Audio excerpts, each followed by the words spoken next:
Innal hamdalillah nahmaduhu wa nasta'inuhu wa nastaghfiruh wa natubu ilayhi wa na'udzu billahi min shururi anfusina wa min sayyiati a'malina. Man yahdihillahu fala mudilla lahu wa man yudlil fala hadiya lahu.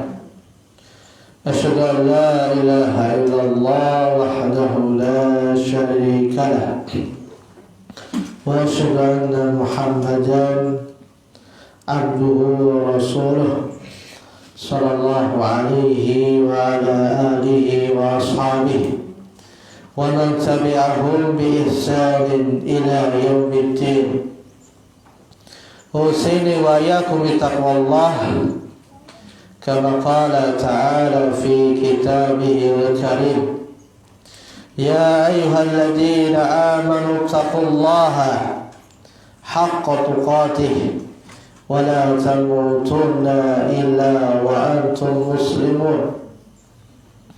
يا أيها الناس اتقوا ربكم الذي خلقكم من نفس واحدة وخلق منها زوجها وبث منهما رجالا كثيرا ونساء واتقوا الله الذي تساءلون به والأرحام إن الله كان عليكم رقيبا.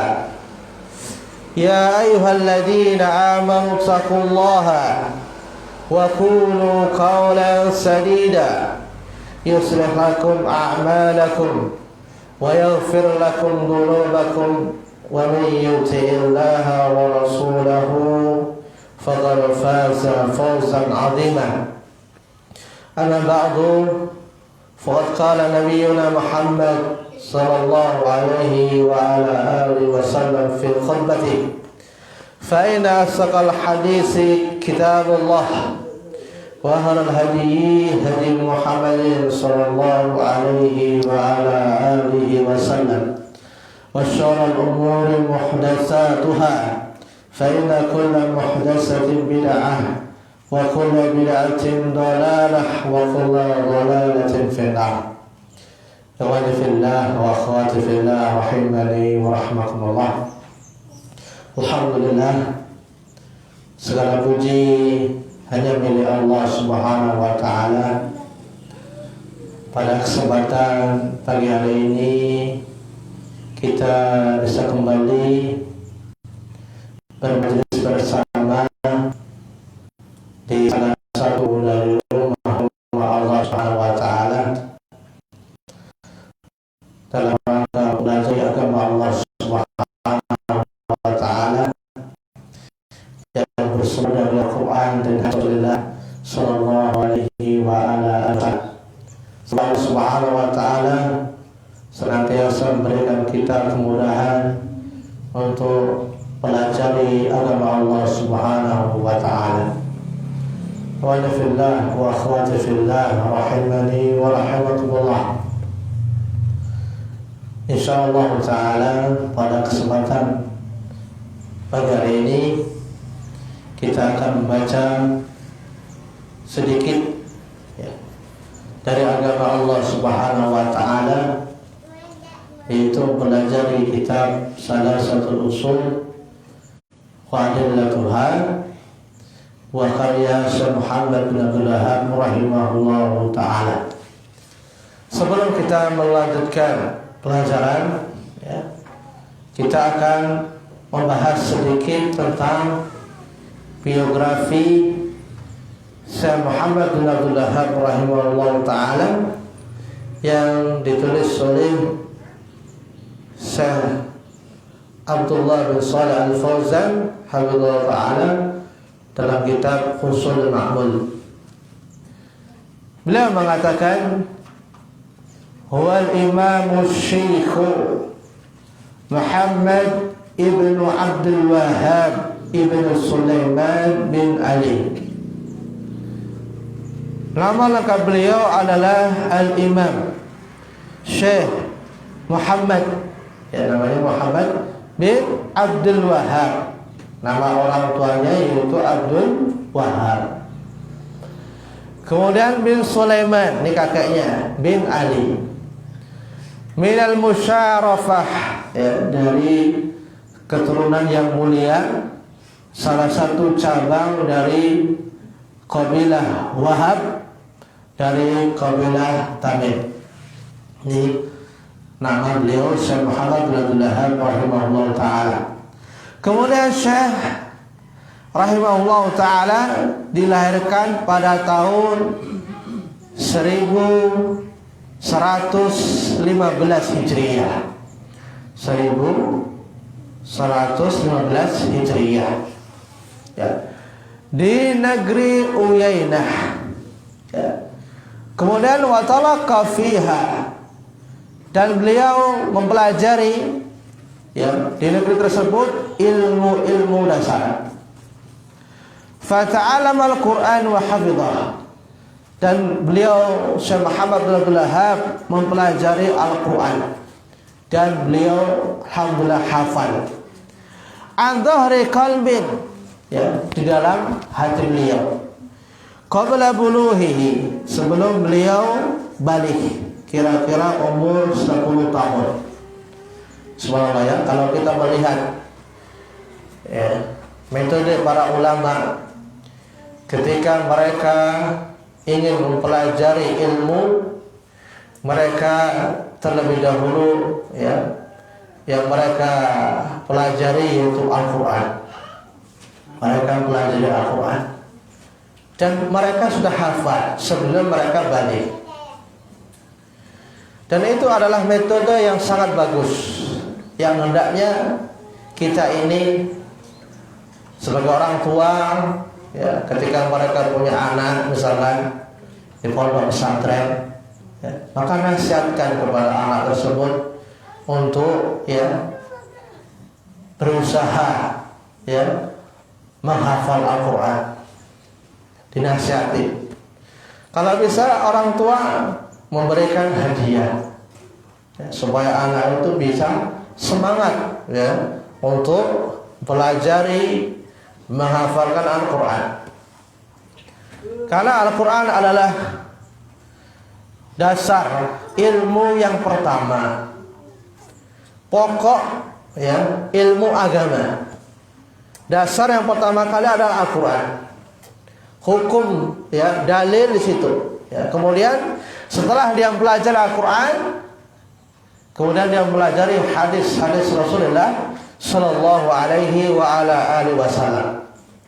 Biasanya yang mudah dalam mempelajari agama Allah Subhanahu wa taala, dimudahkan oleh Allah Subhanahu wa taala untuk mempelajari agama Allah Subhanahu wa taala, biasanya anak yang mereka sudah hafal Al-Quran.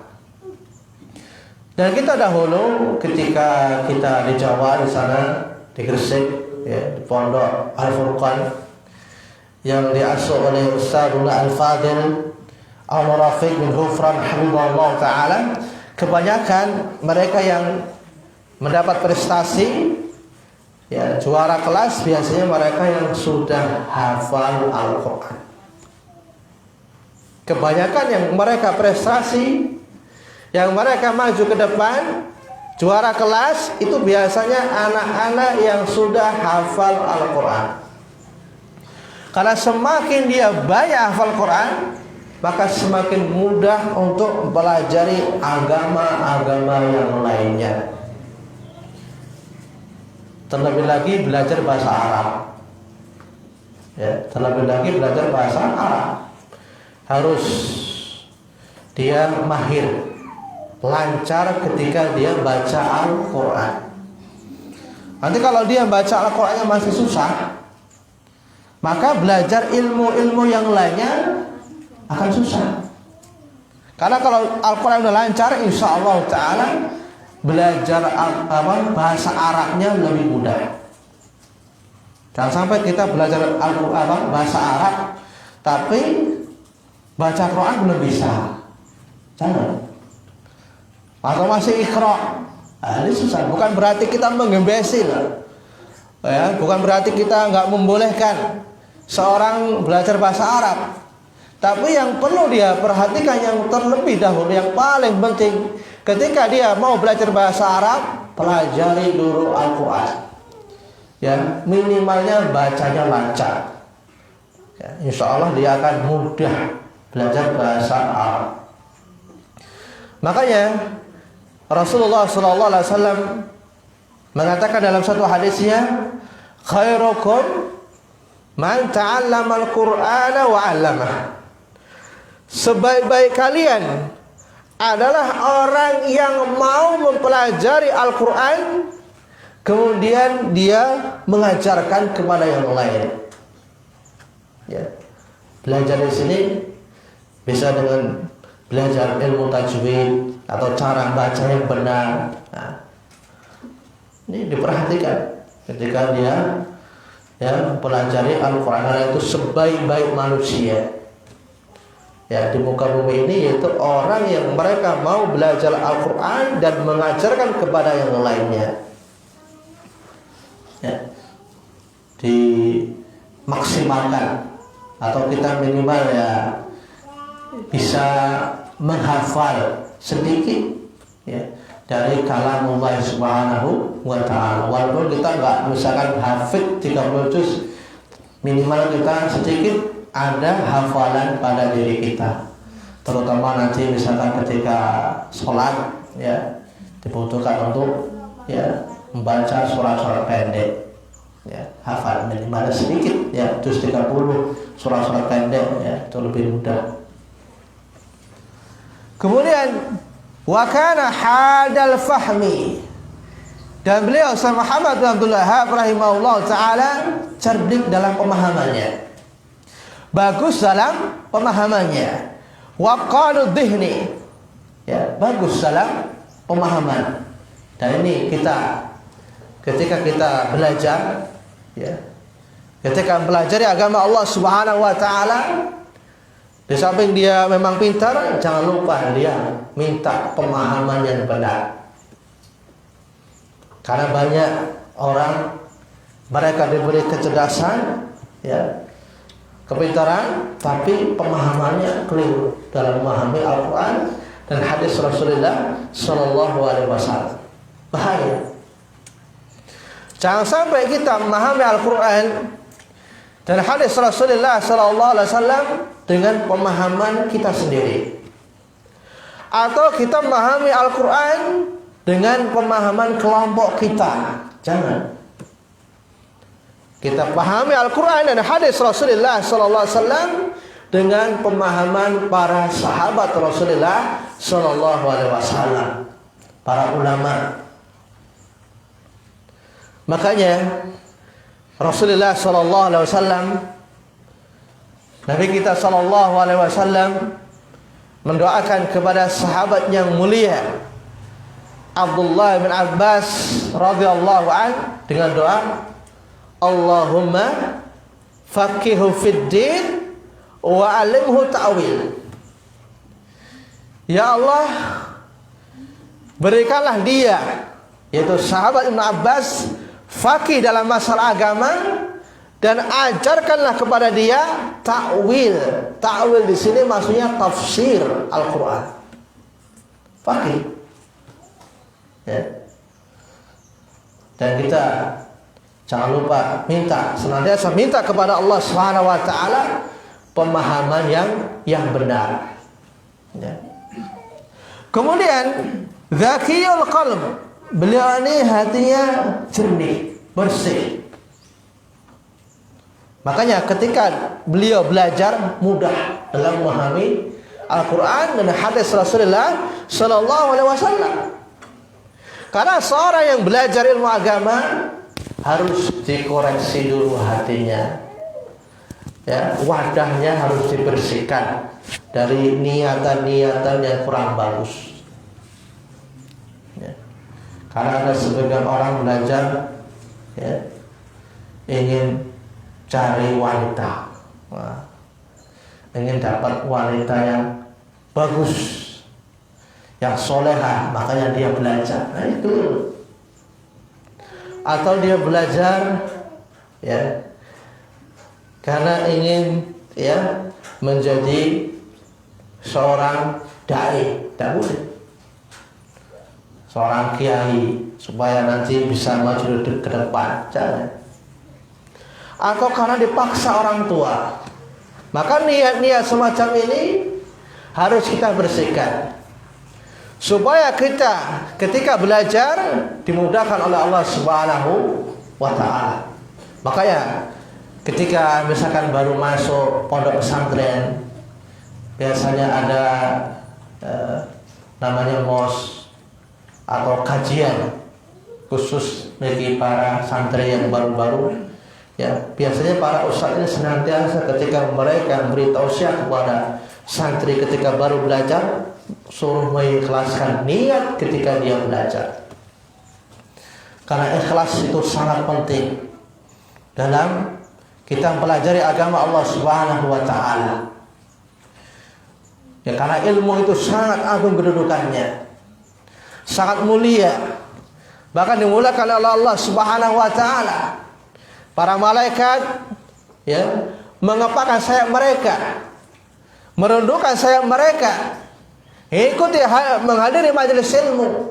Makanya ketika itu ya, hendaklah para pelajar, hendaklah mereka mengikhlaskan niat mereka lillahi subhanahu wa ta'ala. Kemudian sari'ul hifz. Kemudian beliau ini cepat dalam menghafal.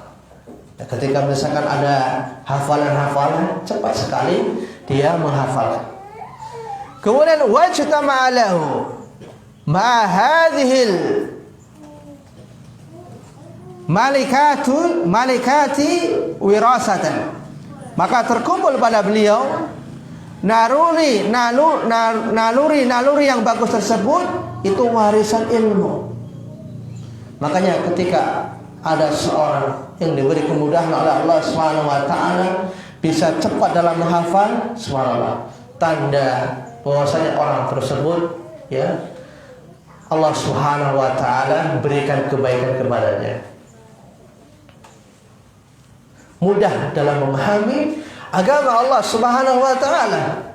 Tanda bahwasanya orang tersebut diberikan oleh Allah Subhanahu wa ta'ala kebaikan. Makanya Rasulullah SAW mengatakan, "May yuridillahu khairan yufaqihu fid din." Barang siapa yang Allah Subhanahu wa ta'ala kehendaki kebaikan kepadanya, maka Allah Subhanahu wa ta'ala akan fahamkan dia dalam masalah agama.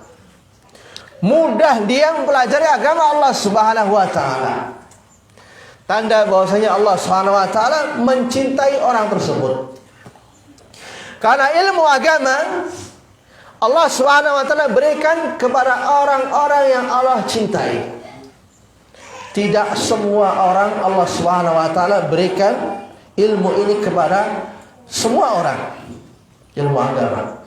Tetapi kalau harta, Allah Subhanahu wa ta'ala berikan kepada semua orang, baik dia orang beriman maupun orang kafir.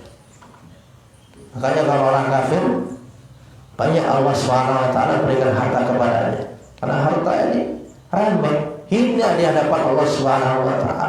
Allah berikan kepada semua orang. Adapun ilmu agama ini Allah berikan kepada orang-orang yang Allah Subhanahu wa ta'ala cintai. Makanya bersyukur apabila punya anak misalkan mondok pesantren, dia mudah dalam memahami agama Allah Subhanahu wa ta'ala. Kemudian wawasatu diniin salihin, dan beliau ini tengah-tengah ketika dia beragama, bagus. Turabbi fihi, kemudian beliau pelajari agama tersebut ya dengan bagus, dengan baik. Fajadduhu kana aliman jaliyan, dan jadduhu ya kakeknya seorang yang berilmu dan seorang yang mulia. Wajar kalau misalkan cucunya juga ulama gitu, karena sudah ada garis keturunan.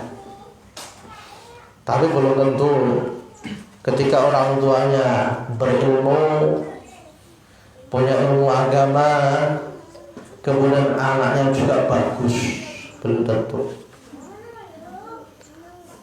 Kita melihat kisah Nuh alaihi salatu wassalam. Bapaknya seorang nabi, tapi anaknya subhanallah, bahkan dia termasuk orang yang ditenggelamkan oleh Allah Subhanahu wa ta'ala. Ya, cuma beberapa orang yang selamat yang dia menaiki kapal Nuh.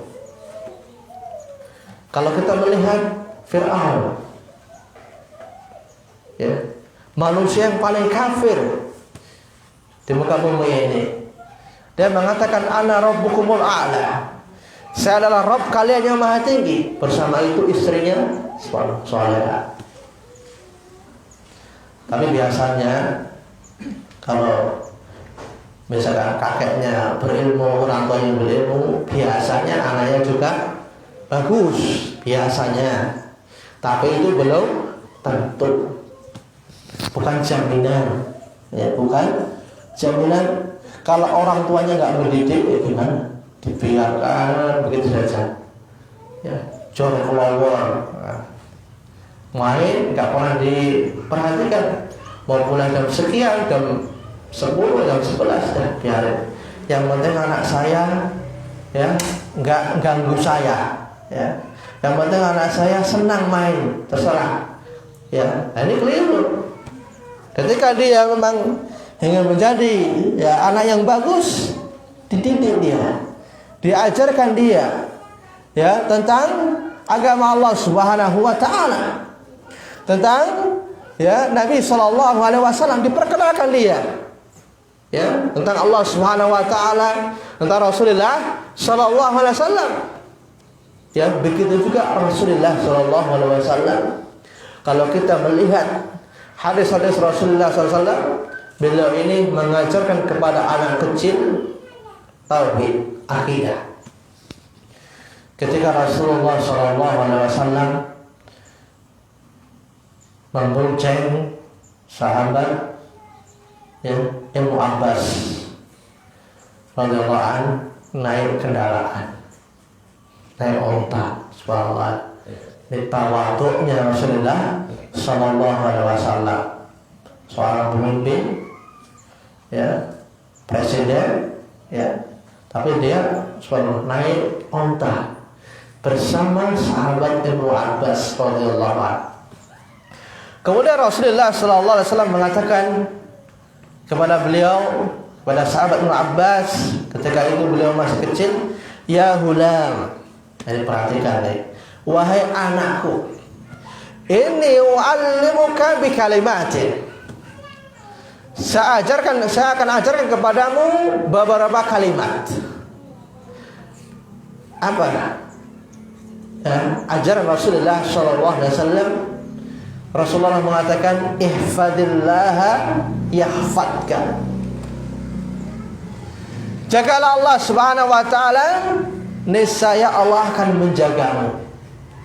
Loh, gimana cara menjaganya Allah Subhanahu wa ta'ala? Dijaga syariat-syariatnya Allah Subhanahu wa ta'ala. Kemudian, wa idza sta'anta fasta'in billah. Apabila engkau minta tolong, maka minta tolonglah kepada Allah Subhanahu wa ta'ala. Kemudian, wa idza sta'anta fasta'in billah, wa idza apa? Hadis yang lainnya, wa idza sa'alta fas'alillah. Apabila engkau minta, maka mintalah kepada Allah Subhanahu wa ta'ala. Ini diajarkan oleh Rasulullah SAW, ya, tentang tauhid ketika sahabat Ibnu Abbas masih kecil. Makanya salah dan keliru apabila kita sebagai orang tua, ya, lebih mengutamakan tentang dunianya, ya, kita gembleng aja anak, ya, belajar yang tinggi, ya, sekolah yang tinggi biar nanti cari uangnya lebih gampang. Jangan, ya. Diajarkan kepada anak akidah yang dulu, ya, kewajiban dia kepada Allah Subhanahu wa taala.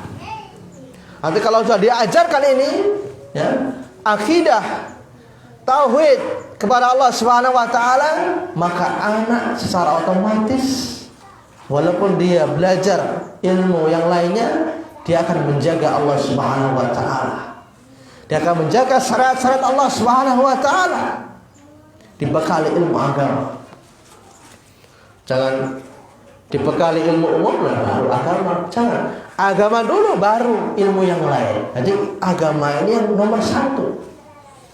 Ya.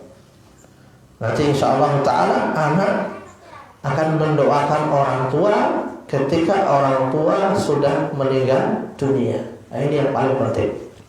Ya, anak ya mendoakan orang tua. Kemudian wawaliduhu qadi Uyainah, dan orang tuanya seorang qadi, seorang hakim di Uyainah yang kedudukan, ya. Kakeknya juga seorang yang berilmu. Wajar kalau Syekh Muhammad bin Abdul Wahhab rahimahullah taala seorang ulama, ya. Tapi kita nggak pesimis, ya, ya. Kalau kita punya anak, walaupun kita misalkan bukan orang berilmu, tapi kita senantiasa mendoakan anak kita, ya, ketika di pesantren, ya, supaya anak ini menjadi anak yang soleh. Jangan misalkan sudah masuk pesantren, mondok, dikasih begitu saja, ya. Dan yang penting saya sudah bayar SPP atau bayar bulanan. Nah, ini kan kewajiban ustaz. Dan saya lepas, jangan. Jadi yang pertama kali, yang hendaknya, ya, tarbiyah yang pertama kali yang perlu diperhatikan orang tua. Kewajiban yang pertama kali adalah orang tua. Orang tua mengarahkan, orang tua mendidik, orang tua mengajarkan. Adapun ustaz itu sekedar pembantu saja. Adapun kewajiban yang pertama kali adalah orang tua. Makanya ketika dia sudah dewasa, ya, ketika orang tua sudah tua, ya, anak ini, ya, akan menjadi tanggung jawab orang tua. Dan kita akan dimintai pertanggungjawaban di sisi Allah Subhanahu wa taala. Jadi enggak sekedar bikin anak atau mengeluarkan anak, tapi yang lebih penting dari itu adalah mendidik anak kita. Mendoakan anak kita supaya anak ini menjadi anak yang soleh. Kita doakan, ya, misalkan ketika kita sholat, ya, malam, ya, kita berdoa kepada Allah Subhanahu wa taala, mudah-mudahan anak menjadi anak yang soleh. Dan doa orang tua kepada anak itu doanya mustajab, dikabulkan oleh Allah Subhanahu wa taala. Makanya kadang-kadang anak ini susah ketika belajar karena mungkin kurangnya orang tua mendoakan kepada anaknya.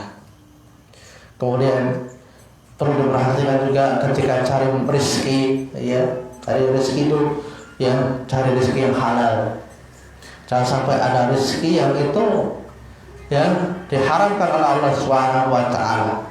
Karena itu bisa menghambat anak dalam pelajari agama Allah Subhanahu wa taala.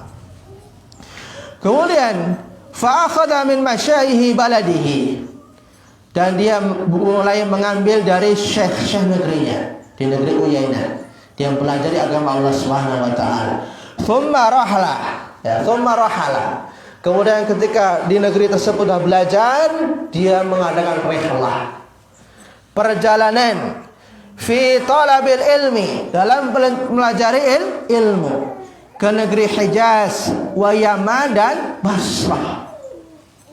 Makanya termasuk yang sunnah, ya, yaitu rihlah dalam pelajari ilmu.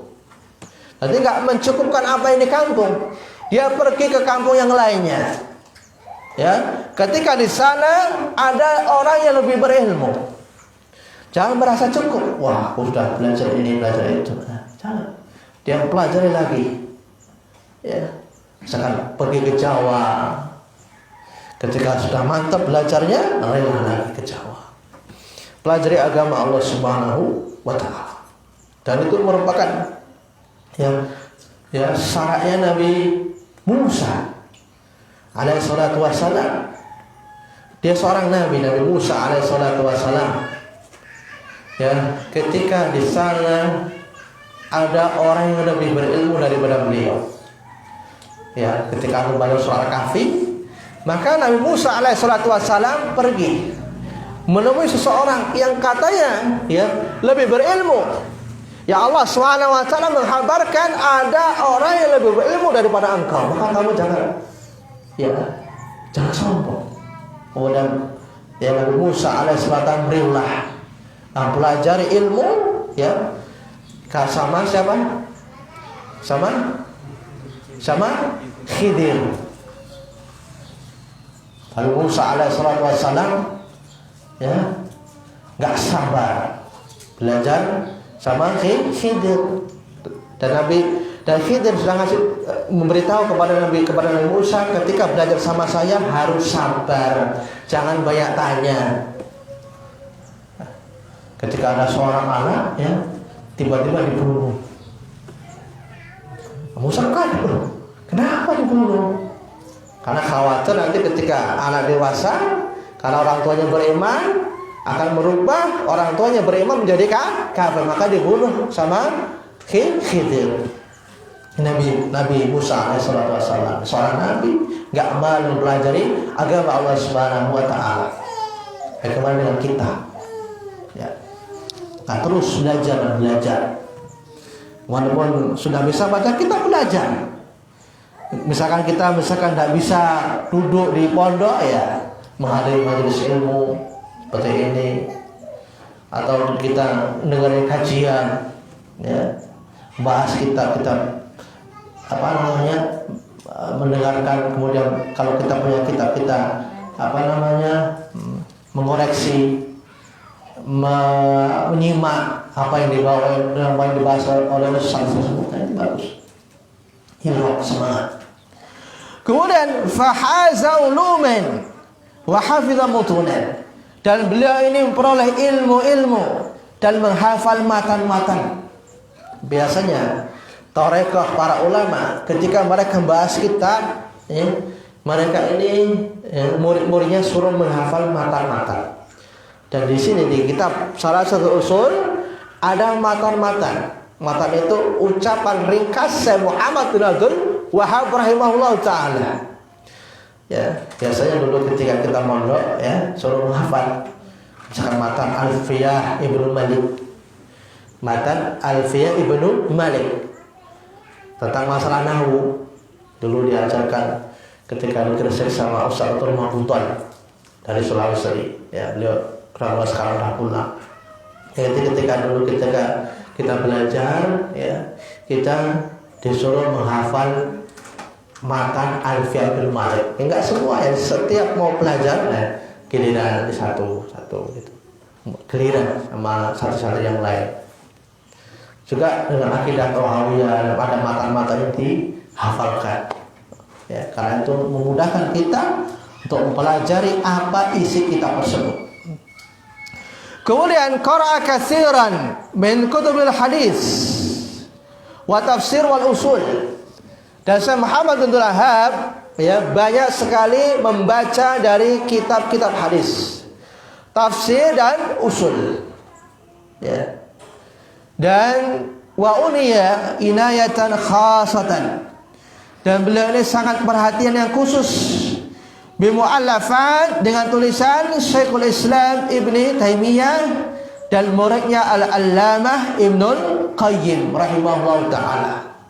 Jadi beliau ini walaupun banyak membaca kitab, tapi beliau ini banyak sekali perhatian terhadap tulisan dua ulama besar, yaitu Syekhul Islam dan muridnya yaitu Al-Allamah Ibnul Qayyim rahimahullah ta'ala. Semoga Allah merahmati keduanya.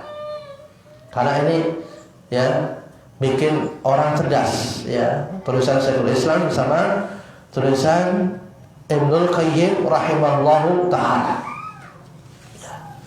Kemudian ta'athara bi afkarihima, dan beliau terpengaruh dengan pemikiran keduanya. Maksudnya pendapat Syekhul Islam dengan pendapatnya Ibnu Qayyim rahimahullah taala. Wastinari bi araihima, dan tersinari dengan pendapat keduanya, mimma kana lahu asarun wadihun, karena beliau ini ya Syekh Muhammad Abdul Wahhab memiliki asar yang jelas ketika beliau dalam dakwah dan manhaj beliau mengikuti manhaj ya dakwahnya Syekhul Islam dan Ibnu Qayyim rahimahullah taala. Biasanya ketika seorang pelajari ilmu terasar dengan ustadznya yang dia misalkan senang kepada ustadznya. Ya, misalkan masalah fikih, ketika di Al-Furqan banyak dia ikuti pendapat ustadz ini fulan, tapi kita nggak boleh taklid ya, nggak boleh taklid ya kepada ustadz ini. Berarti ustadz ini ketika pendapat seperti ini benar, jangan. Ya, kita lihat dalil yang lebih kuat dari ustadz tersebut. Ketika ustadz bawakan dalil, nah kita bukan berpegang teguh dengan pendapat ustadz, tapi kita ngikuti dalil yang beliau bawakan. Jadi jangan salah ya. Jadi taklid nggak boleh. Ikhwani fillah wa akhwati fillah rahimani wa rahimakumullah. Itu sedikit biografi Syekh Muhammad bin Abdul Wahhab rahimahullahu taala, dan masih panjang biografi beliau ya. Dibaca di kitab Husulul Ma'mul. Ikhwani fillah wa akhwati fillah rahimani wa rahimakumullah. Sudah ada yang punya kitabnya ini? Salah satu usul. Ini saya sarankan ya kepada antum untuk bisa ya punya kitab. Ya, satu orang ya dari kalian ya megang kitabnya, simak, karena kitabnya ini nggak ada harokatnya. Nanti kalau ada harokatnya lebih mudah. Kalau nggak ada harokatnya, nah kita nanti yang mumet tadi ya. Yang ada harokatnya kadang mumet, apalagi nggak ada harokatnya, tambah pusing. Ya, kalau bisa di antara antum ada yang misalkan sedekah memfotokopi, ya bagus. Infakkan itu masuk sedekah jariah, insya Allah kita akan bawa sampai kita meninggal dunia. Ada satu orang yang menandai ini, kemudian difotokopi yang banyak, nanti dibagikan antara ikhwan sama akhwat. Atau misalkan tidak bisa ya bayar ganti dari fotokopi. Beberapa lembar tipis tulisan Syekh Muhammad bin Abdul Wahhab 1, 2, 3, 4, 5 lembar sedikit ya. Itu nanti ketika belajar nanti bulan depan ya berarti ya, kalau taklim lagi insyaallah taala ya, usahakan punya kitabnya masing-masing ya. Kita simak, nanti kita bahas ya satu persatu ucapan Syekh Muhammad bin Abdul Wahhab. Kita merujuk ke kitab ulama yang lainnya, penjelasan beliau seperti apa. Insyaallah kita merujuk kepada kitabnya Syekh Shalih Fauzan ya. Karena beliau ini bagus ketika mensarah kitab salah satu usul rinci. Siap ya? Insyaallah bulan depan sudah punya kitabnya masing-masing ya. Karena kita bukan Imam Syafi'i ya. Kalau Imam Syafi'i sekali belajar gitu langsung hafal. Kalau kita mungkin sekarang mungkin ingat, besok sudah lupa. Bahkan Imam Syafi'i ya ketika belajar sama Imam Malik ya, sudah hafal kitab Muwatta tebel ya selama 1 minggu ya. Itulah subhanallah ya, para ulama ya, mereka wajar, mereka para ulama wajar karena mereka semangatnya mempelajari ilmu. Karena semakin tahun ini zaman semakin jelek. Makanya Rasulullah mengatakan la yati zaman illa ba'da syarmi. Tidaklah suatu zaman yang datang kecuali yang lebih buruk daripada sebelumnya. Terus semakin buruk, semakin orang ini kurang hironya semangat dalam pelajari agama Allah Subhanahu wa taala. Karena yang dilihat tuh bukan dari hasil nilai kita. Dapat nilai berapa tuh? Enggak. Pokoknya bagus-bagus. Bukan itu sebenarnya. Tapi yang jadi nilai adalah kesemangatan kita dalam pelajari agama Allah Subhanahu wa taala. Makanya Allah Subhanahu wa taala mengatakan, "Walladzina jahadu fina lanahdiyanahum subulana." Barang siapa bersungguh-sungguh di jalan kami, berjihad di jalan Allah Subhanahu wa taala, mempelajari agama Allah Subhanahu wa taala, lanahdiyanahum subulana. Maka kami akan tunjukkan jalan-jalannya. Ya. Sungguh-sungguh di jalan Allah, pelajari agama Allah SWT, Allah akan kami mudahkan jalannya, mudahkan dalam memahami agama Allah Subhanahu wa taala. Karena janji dari Allah Subhanahu wa taala. Wa fillah wa akhwati fillah rahimani wa rahimakumullah. Kemudian kita masuki kitabnya, ya. Syekh Muhammad bin Abdul Wahhab rahimahullah taala, beliau memulai dengan Bismillahirrahmanirrahim. Ya, dengan menyebut nama Allah Subhanahu wa taala Ar-Rahmanir Rahim. Dan ya, yang Maha Pengasih lagi Maha Penyayang, ya. Dengan menyebut nama Allah Subhanahu wa taala, Zat yang Maha Pengasih lagi Maha Penyayang. Ikhwan fillah wa akhwati fillah rahimani wa rahmakumullah. Syekh Muhammad bin Abdul Wahhab rahimahullah taala mulai dengan Bismillahirrahmanirrahim, dijelaskan oleh Syekh Shalih Fauzan dalam kitabnya Husulul Ma'mul.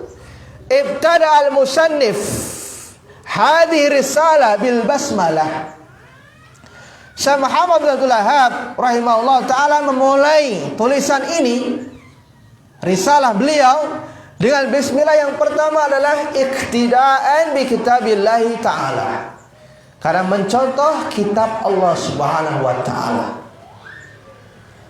Karena di situ Allah Subhanahu wa taala ketika memulai surat, Allah Subhanahu wa taala senantiasa mulai dengan Bismillahirrahmanirrahim, dengan menyebut nama Allah Subhanahu wa taala, Zat yang Maha Pengasih lagi Maha Penyayang. Kecuali surat apa? At-Taubah. Ya. Kemudian yang kedua, wa ta'asyan bin Nabi sallallahu alaihi wasallam. Kenapa Syekh Muhammad bin Abdul Wahhab memulai dengan basmalah? Yang kedua adalah mengikuti, mencontoh Nabi sallallahu alaihi wasallam. Fa'inahu kana yabda'u kutubahu bil basmalah. Karena Nabi sallallahu alaihi wasallam senantiasa memulai tulis-tulisannya, karang-karangannya dengan basmalah, dengan bismillah. Ya, mencontoh, ittiba kepada Rasulullah sallallahu alaihi wasallam. Karena kita diperintahkan oleh Allah Subhanahu wa taala untuk ittiba, mengikuti Rasulullah sallallahu alaihi wasallam. Enggak boleh kita mengikuti selain Rasulullah sallallahu alaihi wasallam. Ustaz fulan enggak boleh. Ustaz fulan diikuti, kenapa? Karena dia mencontoh Rasulullah sallallahu alaihi wasallam. Ya, pakaian dia, ucapan dia mengikuti Rasulullah sallallahu alaihi wasallam. Seandainya ucapan dia, perbuatan dia menyelisih Rasulullah sallallahu, kita enggak boleh ikuti. Allah Subhanahu wa taala mengatakan, laqad kana lakum fi Rasulillahi uswatun hasanah. Sungguh ada pada diri kalian, pada diri Rasulullah SAW, contoh yang bagus. Ya, baik ucapan beliau, muamalah beliau, ya, ucapan-ucapan yang bagus. Liman kana yarjullaha wal yawmal akhir, bagi orang yang ingin berjumpa dengan Allah dan hari akhir. Kalau kita ingin berjumpa dengan Allah Subhanahu wa taala, ya, dan bahwasanya adanya hari kiamat, maka kita harus mencontoh Rasulullah sallallahu alaihi wasallam. Ittiba kepada Rasulullah sallallahu alaihi wasallam. Enggak cuma sekedar tulisan. Kalau dicontoh di sini tulisan, semuanya aspek kehidupan beliau. Kita ikuti sunnah Rasulullah sallallahu alaihi wasallam. Kemudian faqad warada fi sahih al-Bukhari, dan datang dalam kitab Sahih Bukhari fi kitab Bani Wahyi. Jadi Imam Bukhari punya kitab namanya Sahih Bukhari. Dalam kitab Sahih Bukhari beliau memulai judulnya dengan Badi'ul Wahyi. Jadi ada judul namanya Badi'ul Wahyi, awal mula wahyu. Kemudian di situ Rasulullah SAW mengatakan Bismillahirrahmanirrahim min Muhammad, ya, dari Muhammad hambanya Allah, Abdullah wa rasulih, rasulnya ila Herakl. Ini seorang pembesar, ya, seorang raja Adimir Rum, pembesar Romawi. Kalau kita baca dalam kitab Sahih Bukhari, dalam judulnya Kitab Badi'ul Wahyi, di situ kita ketemukan beliau Rasulullah SAW mulai dengan Bismillahirrahmanirrahim, dari Muhammad hambanya Allah dan Rasulnya. Kemudian apa isi surat tersebut? Rasulullah mengatakan dalam isi suratnya, Aslim taslam, masuk Islamlah engkau wahai Herakl, pembesar Rom, engkau akan selamat, ya.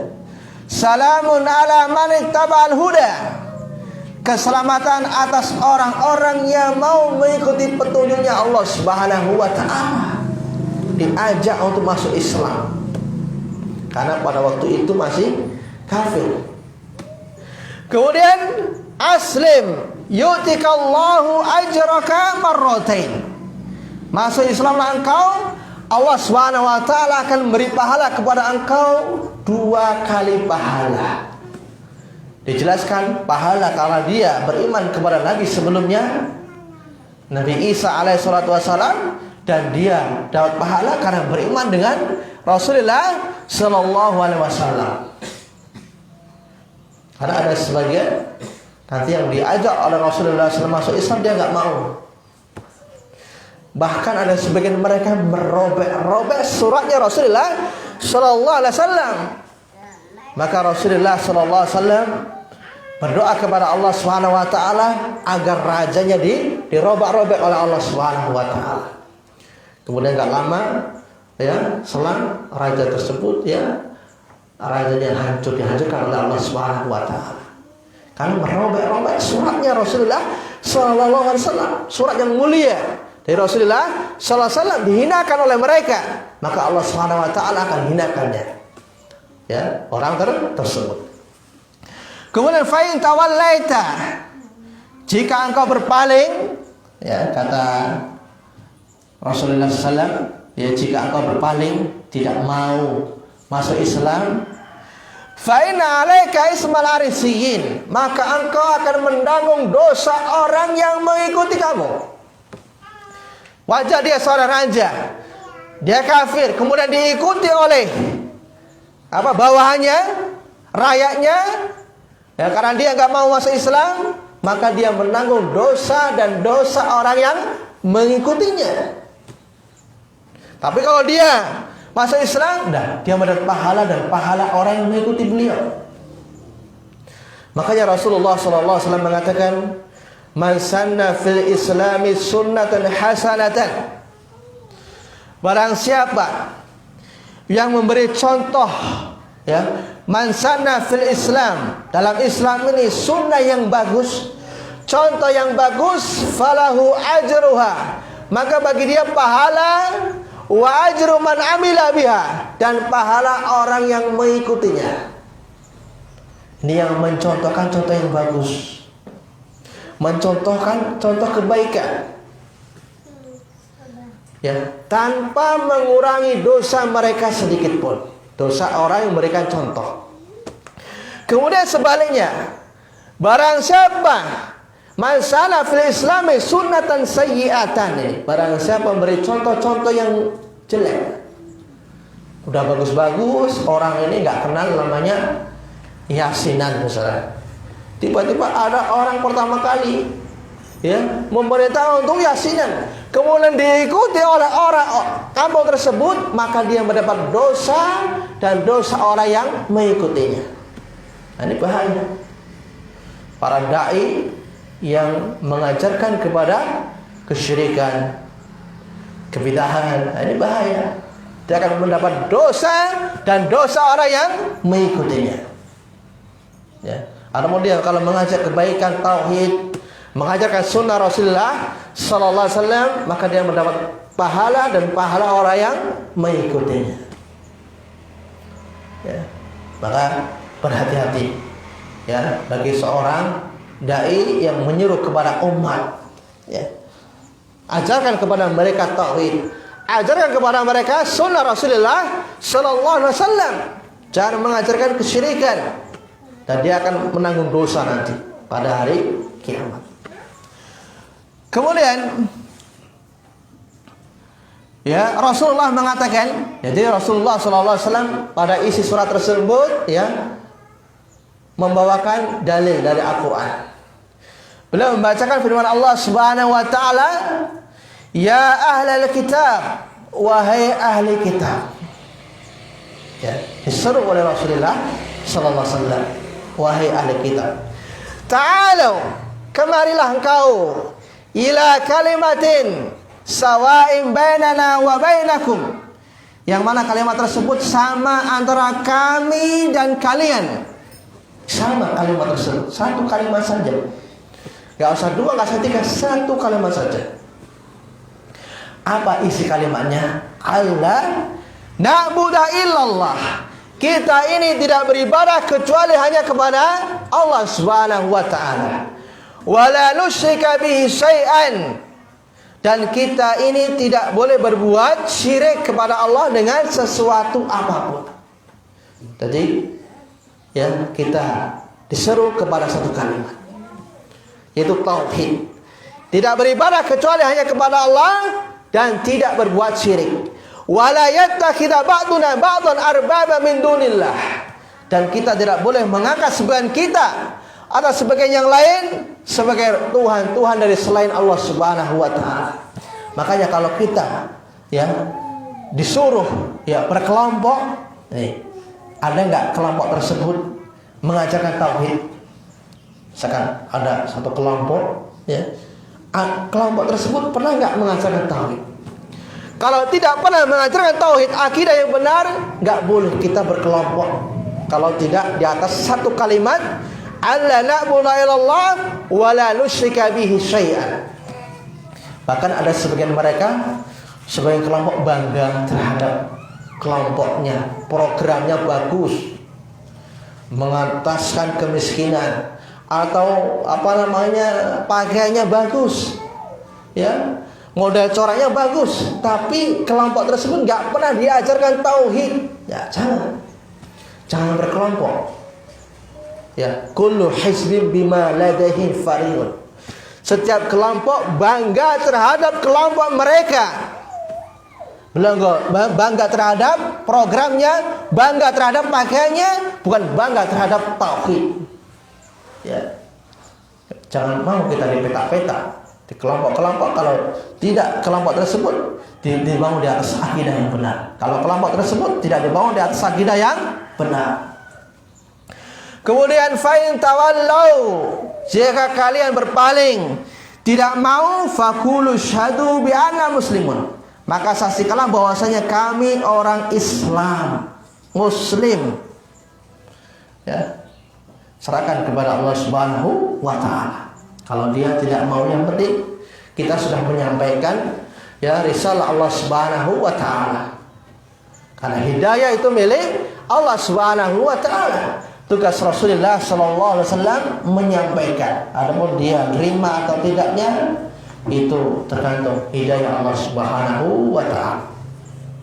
Kemudian ikhwani fillah wa akhwati fillah rahimani wa rahmatullah. Kemudian kita melanjutkan i'lam. Rahimakallah. Ketahuilah, semoga Allah merahmatimu. Dijelaskan di sini Ya. I'lam, ya, rahimakallah, ya. Ketahuilah semoga Allah merahmatimu, ya. Wa kalimatu i'lam, ya, dan kata i'lam yu'ta biha min babit tanbih, kata Syekh Fauzan. Kalimat i'lam itu fi'il amr. Apa artinya i'lam? Hah? Alima ya'lamu ilman, alimun ma'lumun, i'lam. Apa? Fi'il apa? Fi'il amr. Apa artinya? Ketahuilah, ilmuilah, gitu. Ya, ketahuilah, ilmuilah. Yu'ta biha, kata Syekh Fauzan, ya, kata Syekh Fauzan, didatangkan biha, maksudnya dengan fi'il amal, dengan fi'il amr, min babit tanbih, dari bab tanbih, peringatan. Wa hasis sami ala ayyusya lima sayuqal, dan dorongan, anjuran orang yang mendengarkan agar memperhatikan apa yang akan diucapkan oleh Syekh Muhammad bin Abdul Wahab. I'lam, ketahuilah, perintah, ya. Faya amrun bitahsilil ilmi, dan dia adalah perintah. Perintah apa? Bitahsilil ilmi, supaya mendapatkan ilmu, ya, supaya mendapatkan ilmu dan bersiap-siap terhadap apa yang akan diucapkan, terhadap apa yang akan disampaikan kepadamu dari ilmu-ilmu yang akan dijelaskan oleh Syekh Muhammad bin Abdul Wahab rahimahullahu ta'ala. Tanawani fillah wa akhwati fillah rahimani wa rahmatullah. Dan banyak kata-kata semacam ini, i'lam, ya, dalam kitabnya Syekh Muhammad bin Abdul Wahab rahimahullahu ta'ala. Semisal kitab ini, yaitu usul salasa i'lam rahimakallah, atau i'lam arsyadakallah li ta'atihi.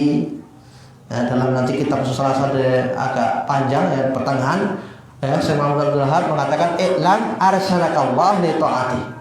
Ketahuilah, mudah-mudahan Allah Subhanahu wa taala beri petunjuk kepadamu agar bisa taat kepadanya.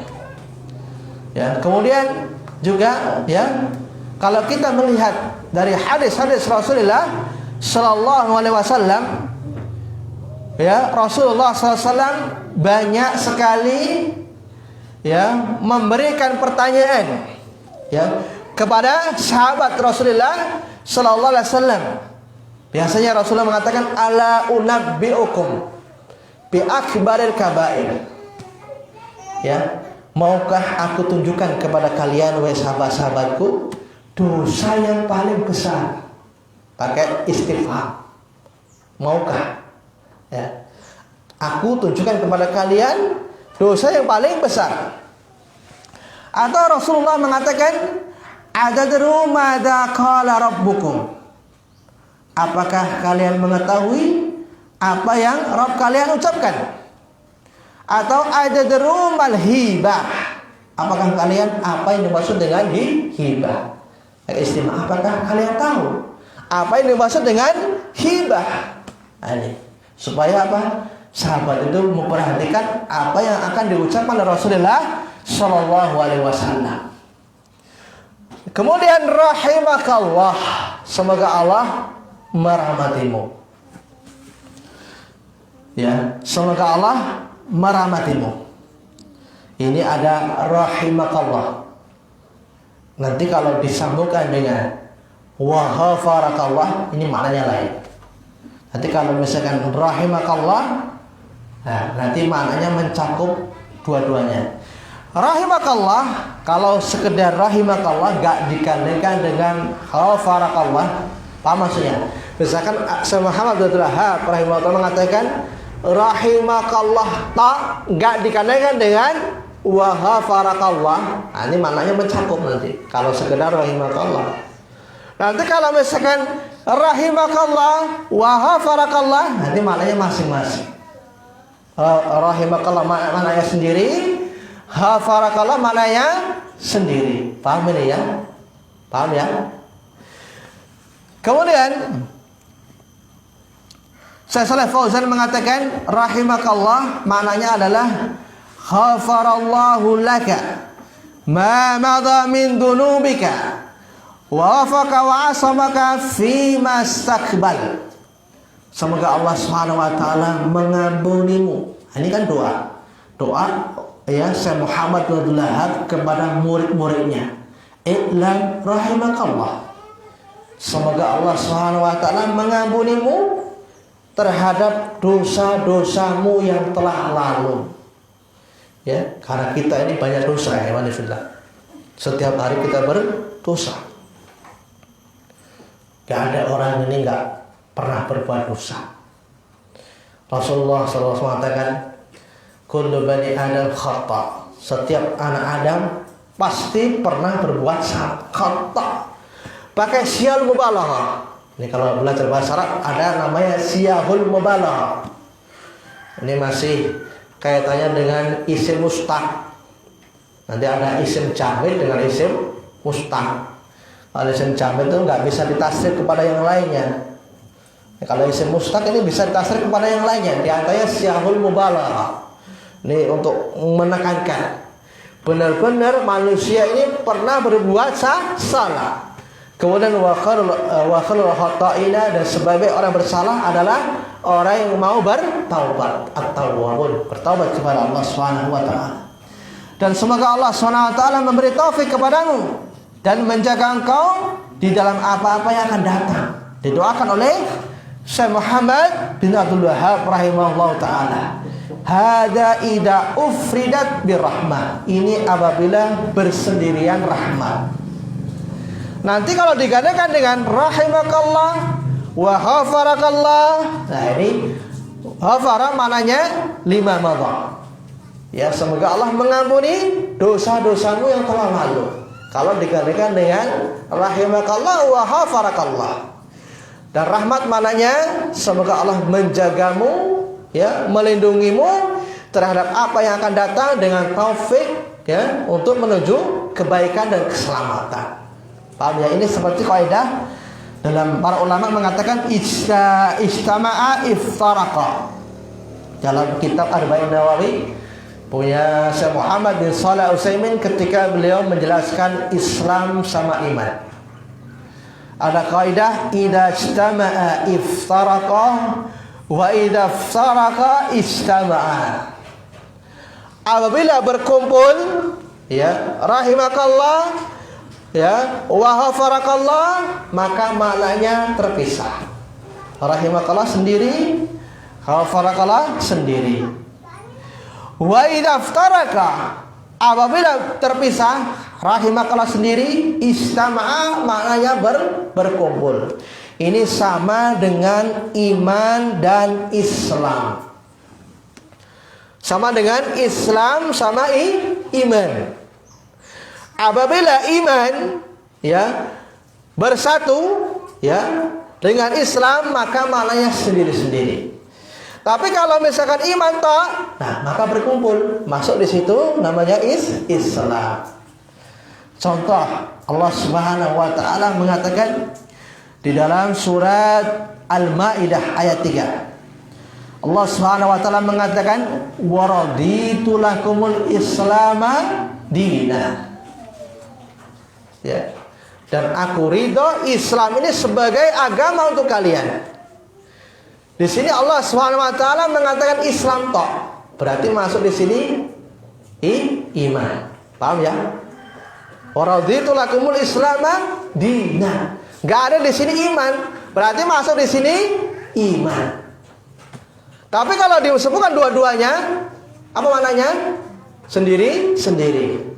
Kalau disebutkan Islam sama iman, nanti kalau Islam maknanya adalah amalan-amalan yang zahir.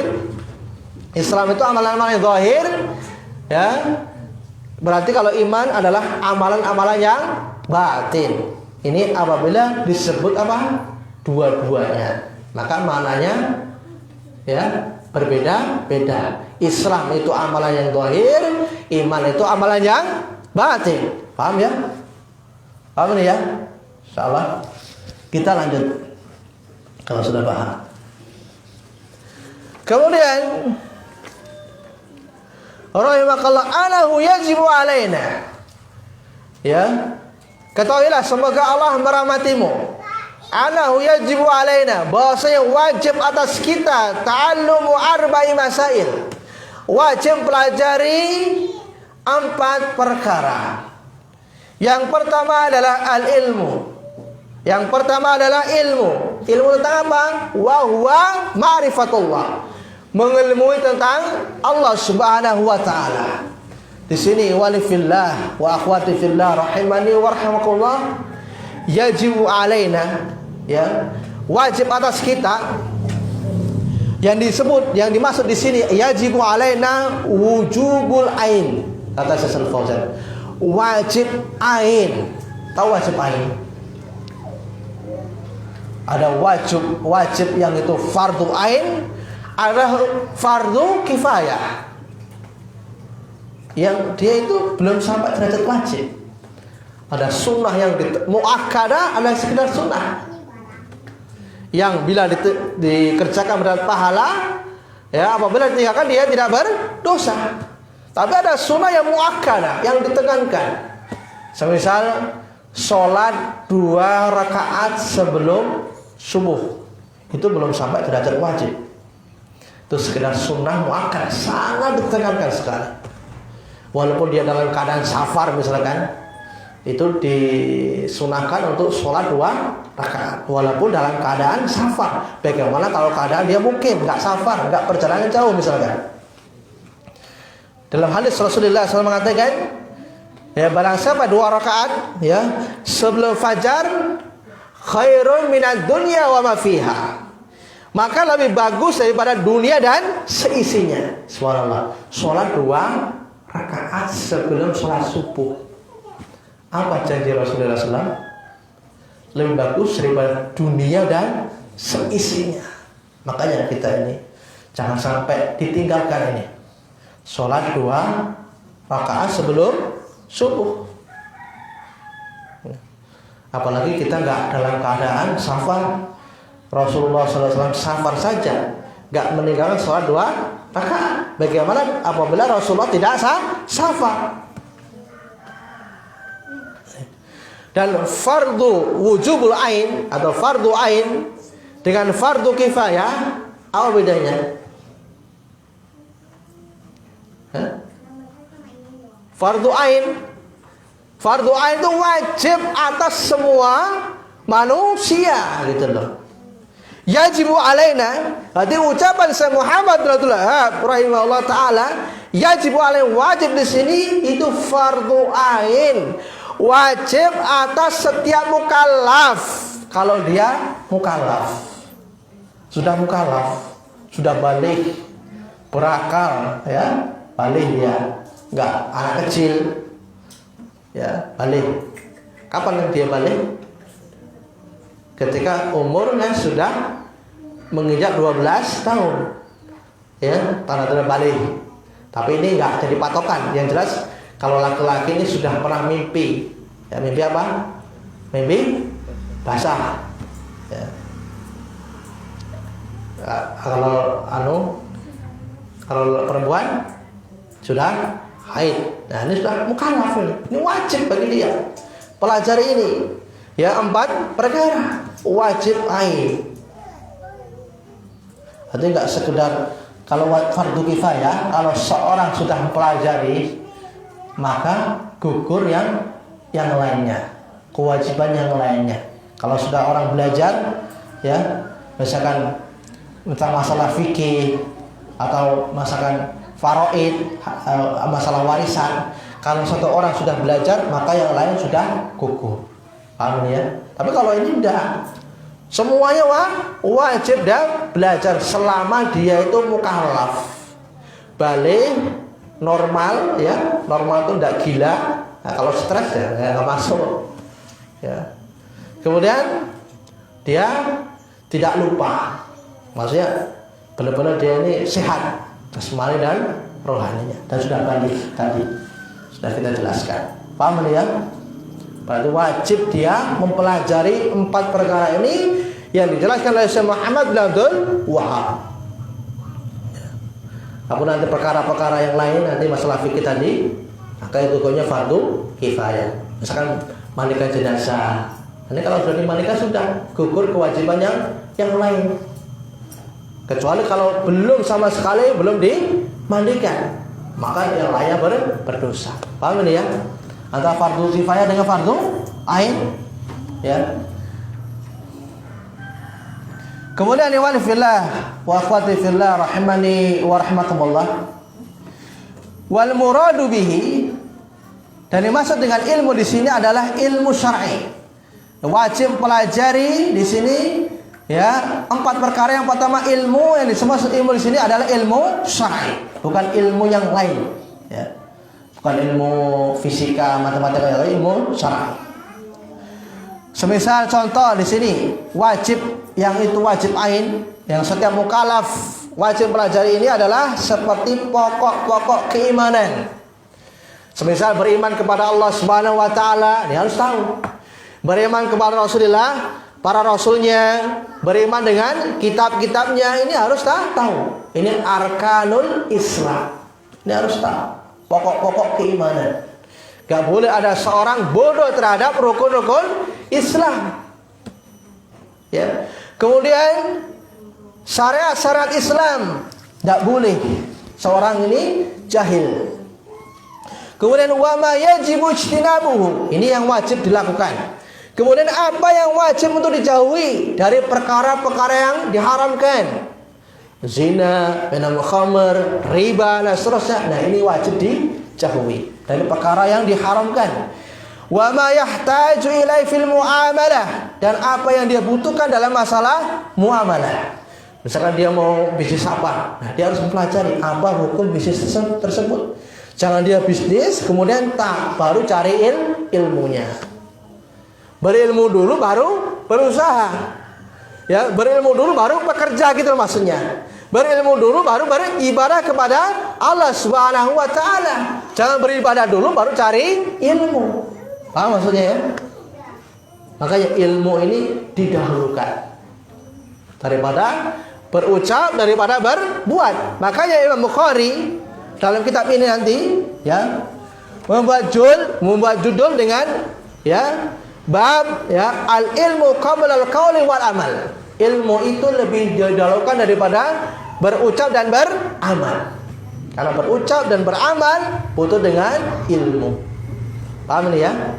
Dan beliau berdalil dengan firman Allah Subhanahu wa taala, fa'lam annahu la ilaha illallah. Ilmui dululah sebelum kalian mengucapkan la ilaha illallah. Fastaghfir lidzambik, dan minta ampunlah kepada Allah terhadap dosa-dosa. Kemudian wa nahwi dzalik, dan selain itu, mimma la yatimul wajib illa bihi fa huwa wajib. Tidak akan sempurna sesuatu yang wajib kecuali dengannya, maka sesuatu itu menjadi wajib. Contoh, seseorang, ya, tidak bisa beribadah kepada Allah dengan benar, misalkan sholat, ya, dengan benar sesuai apa yang diajarkan oleh Rasulullah Sallallahu Alaihi Wasallam, maka mempelajari tata cara sholat, hukum sholat, pembatal sholat, maka hukumnya menjadi wajib. La yatimul wajib illa bi fa wajib. Tidak akan sempurna suatu yang wajib kecuali dengannya, maka suatu itu hukumnya wajib. Ini kaidah fikih. Ini kaidah fikih. Nanti kalau belajar kaidah fikih ada la yatimul wajib illa bihi fa wajib. Jadi kita enggak boleh bodoh tentang masalah sholat. Yang penting sholat, Allahu Akbar, cukup itu aja. Ngikutin orang, jangan. Ngikutin Pak Yai, jangan. Kita harus ada dalilnya. Puasa misalkan, ya. Sebentar lagi ya, cuma berapa bulan lagi ya, insya Allah kita akan memasuki bulan Ramadan, nggak kerasa. Bulan 4 lah kalau Ramadan. Kita pelajari bagaimana sih puasanya Rasulullah Sallallahu Alaihi Wasallam. Kadang ada sebagian orang dia berpuasa tapi cuma dapat apa? Haus dan lapar. Banyak orang berpuasa tapi banyak dapat haus dan lapar. Loh, kok bisa? Iya, karena mulutnya, kakinya, pendengarannya dia tidak berpuasa. Sekedar menahan lapar saja, tapi mulutnya masih gunjing saudaranya, melihat perkara yang diharamkan. Ini bisa merusak puasa. Paham ya?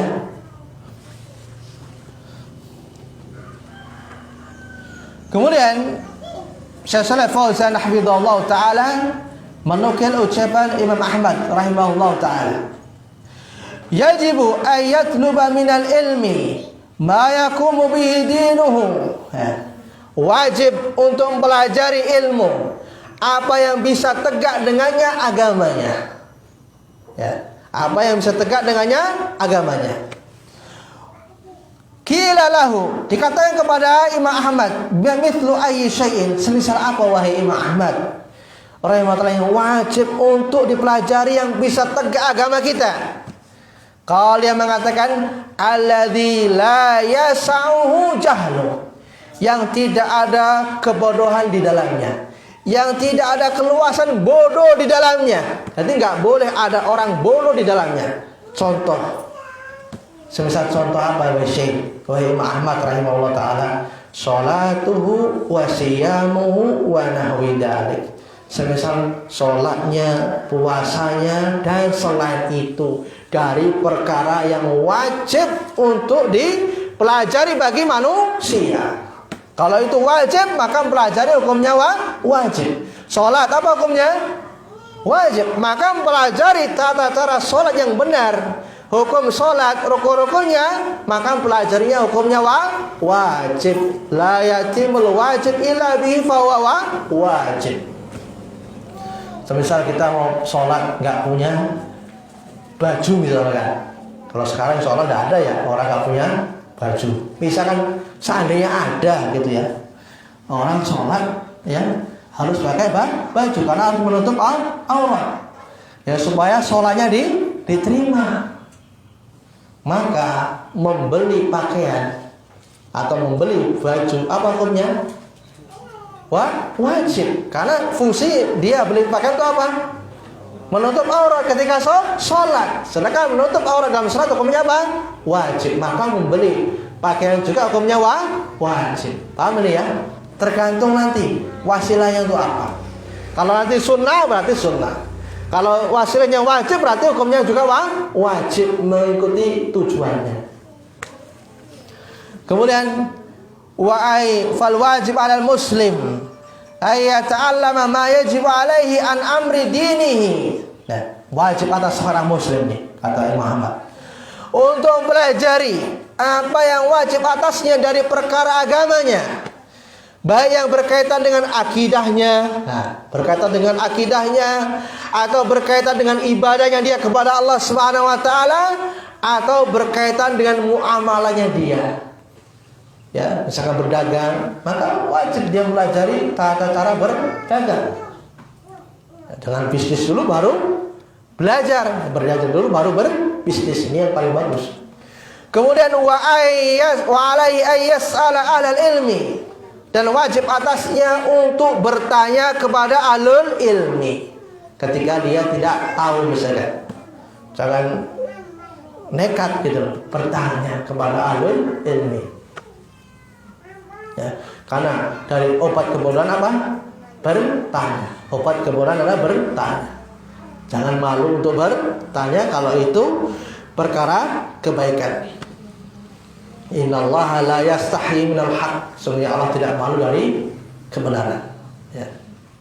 Kemudian wa yahdhar 'alil i'rad. Berhati-hati dari dia berpaling. Amma ja'alillah, dari apa yang datang dari Allah Subhanahu wa taala dan dari apa yang datang dari Rasulullah sallallahu alaihi wasallam. Dia berpaling. Sudah tahu kebenaran, sudah tahu sunnah Rasulullah sallallahu alaihi wasallam, tapi dia berpaling, menjauh. Aku malaslah pelajari agama Allah Subhanahu wa taala, pusing. Nah, bahaya. Mumet. Nah, semakin tahu nanti banyak yang diperintahkan oleh Allah Subhanahu wa taala, terus aku nggak bisa ngapa-ngapa nanti. Jangan. Ya, jangan seperti itu. Jangan sampai kita berpaling dari Allah Subhanahu wa taala, berpaling dari Rasulullah sallallahu alaihi wasallam. Barang siapa berpaling dari Allah Subhanahu wa taala, nanti pada hari kiamat Allah akan berpaling kepada orang tersebut. Allah Subhanahu wa taala mengatakan dalam surat Thaha, "Wa kadzalika atatka ayati." Ya. Qala rabbi lima hasartani. Ya, sebelumnya qala rabbi, dia mengatakan, "Wahai Rabbku, lima hasartani a'ma." Kenapa engkau kumpulkan aku dalam keadaan buta? Wa qad kuntu basira. Ya Allah, dahulu aku ketika hidup di dunia bisa melihat. Ya. Bisa berjalan. Kenapa pada hari ini engkau bangkitkan saya dalam keadaan buta? Kadzalika atatka ayatuna. Demikianlah engkau ketika datang kepadamu ayat-ayat kami, engkau melupakan, berpaling dari Allah Subhanahu wa taala. Demikian juga pada hari ini saya lupakan. Al jaza min jinsil amal. Balasan sesuai dengan amal perbuatan di dunia. Ketika di dunia dia berpaling dari Allah Subhanahu wa taala, maka Allah nanti akan berpaling dari orang tersebut. Makanya jangan sampai kita ini berani berpaling dari Allah Subhanahu wa taala. Malas mempelajari agama Allah Subhanahu wa taala, cuek. Dan Allah gak butuh kepada orang tersebut. Allah akan pilih orang lain yang bisa mengemban agama Allah Subhanahu wa taala.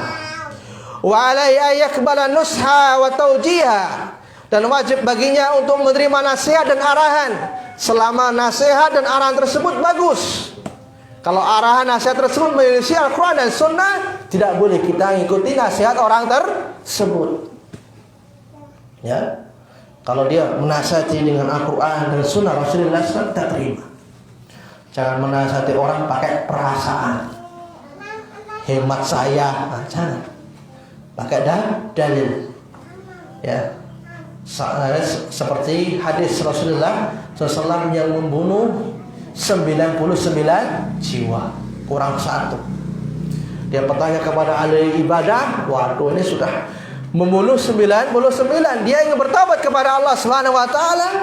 Adakah pintu taubat bagi saya? Tidak, karena dia pakai perasaan, karena sudah membunuh 99 jiwa, dipenggal sekalian menjadi 100. Dia bertanya kepada orang yang berilmu, masihkah pintu taubat bagi saya? Dia mengatakan masih. Selama nyawa belum sampai ke kerongkongan, selama matahari belum terbit dari arah terbenamnya, masih banyak peluang pintu taubat kepada Allah Subhanahu wa taala. Enggak boleh kita pakai perasaan. Kemudian wayan qalu lil haqqi, dan dia adalah tunduk patuh dengan kebenaran. Fahadihi sifatul mu'min haq. Ini loh sifat orang mukmin yang hak, yang sebenarnya, yang sejati.